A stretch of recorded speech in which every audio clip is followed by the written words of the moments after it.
Welcome to the winner's circle. Your Fortnite World Champion, Bugha!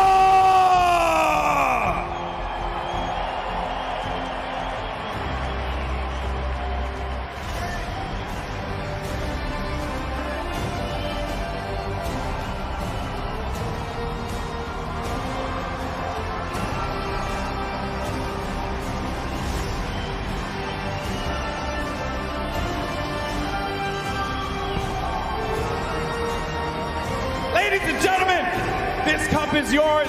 One more time, your world champion, Bugha!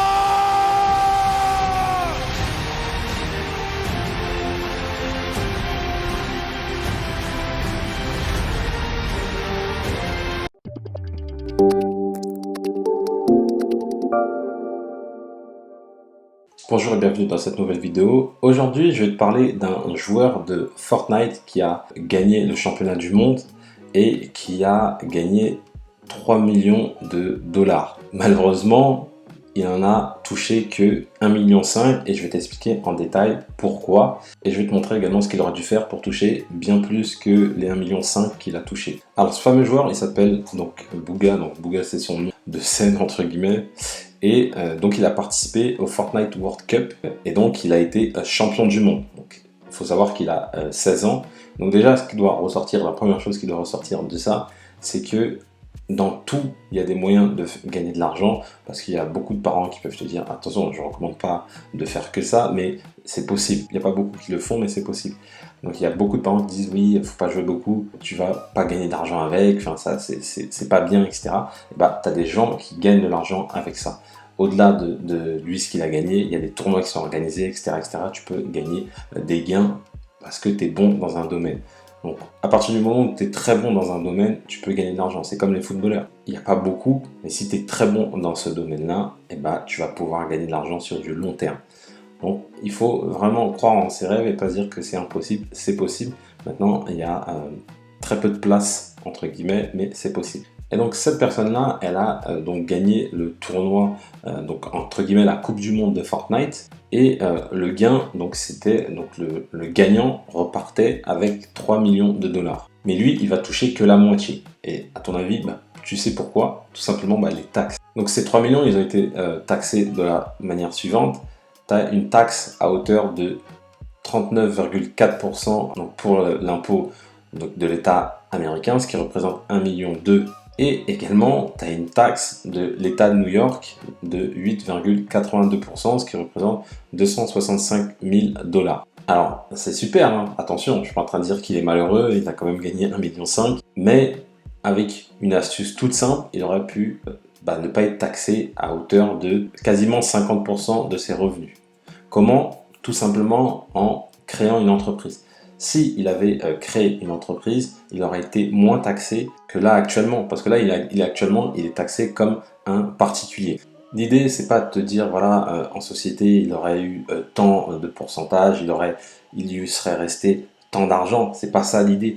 L'idée, c'est de te dire que, en fait, si il s'était formé, s'il était accompagné par les bonnes personnes, il aurait eu des avocats fiscalistes, il aurait eu des comptables qui lui auraient dit voilà, il faut plutôt créer telle ou telle structure et tu vas plutôt la créer à tel endroit parce que selon les États, c'est pas les mêmes types de sociétés, il y a des avantages et c'est comme ça qu'il aurait pu avoir un peu plus d'argent sur son compte plutôt que d'avoir 50% qui est donné à l'État. Donc ça, c'est une notion à prendre en compte. Très souvent, lorsqu'on se lance, on se dit on va faire des économies. Voilà, on veut pas avoir de comptable, on veut pas avoir d'avocat fiscaliste, on va se lancer par exemple dans l'immobilier pour certains et on va pas s'accompagner de juristes, etc., etc. Et on va faire un peu comme ça à notre sauce. Et ça peut coûter très cher parce que derrière, on peut faire des erreurs et des erreurs qui vont nous retomber parce qu'on va devoir payer des impôts en plus, on va devoir payer des frais en plus ou ce genre de choses. Donc ça, c'est vraiment une notion à prendre en compte. Première notion, c'est il faut se former. Voilà. Là, il a 16 ans, il est peut-être très fort à Fortnite, mais Il s'est pas dit, voilà, si je gagne, comment je vais pouvoir gérer mes revenus, comment je vais pouvoir faire. Il s'est pas dit ça, c'est tombé sur lui. Très bien, il a eu 1,5 million, mais il y a 1,5 million qui est parti. Voilà, c'est vraiment ce qu'il faut prendre en compte, parce que là, c'est quasiment 50% qui sont partis. La deuxième chose, il y a des secteurs comme ça sur lesquels on n'est pas forcément bon, on n'est pas, ça demande des années d'études et d'expérience pour être bon dans ce domaine-là. Donc, tout ce qui touche à la finance, aux entreprises, ça, il faut faire appel à des gens qui vont t'aider pour optimiser tes finances.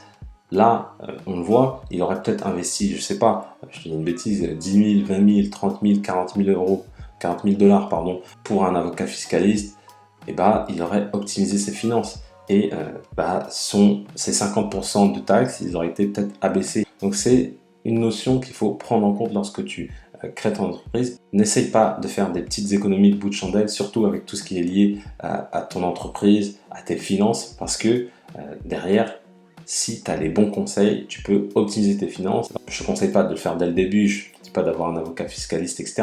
Mais tu te lances dans quelque chose, prends 1 heure avec un avocat fiscaliste, avec un comptable, tu prends un rendez-vous d'1 heure, ça va peut-être te coûter, je sais pas, 50, 100 euros, mais il va te donner des informations précieuses. Ça va te permettre de gagner bien plus, ou dans le pire des cas, de ne pas en perdre. Donc, imaginons que tu dépenses 50, 100 euros et derrière, tu gagnes un peu plus d'argent, c'est un investissement. Donc, il ne faut pas le voir comme une contrainte, dire « Ah non, moi, je ne veux pas payer dans ce type de charges-là, c'est trop cher, etc. C'est pas bon, ça ne m'intéresse pas. » Non, il ne faut pas le voir comme ça, il faut le voir comme un investissement. Et vraiment, là, dans son cas, à cette personne-là, cet investissement, il aurait été très très rentable. Je te remercie d'avoir suivi cette vidéo. Si tu as aimé la vidéo, mets-moi un petit pouce bleu, ça fait toujours plaisir. Si tu as envie de créer un business internet, je t'invite à rejoindre ma conférence en ligne totalement gratuite où je t'explique comment passer de 0 à 3 000 euros par mois avec un blog en 1 an. Donc moi, c'est ce qui m'a permis de devenir totalement libre financièrement. Si tu as des questions, n'hésite pas à les mettre dans les commentaires. Également, avant de partir, abonne-toi à la chaîne YouTube, clique sur la cloche pour recevoir toutes les prochaines vidéos en exclusivité. Et comme je le dis toujours, pour connaître le succès, il faut rester persévérant et déterminé. Je te dis à bientôt.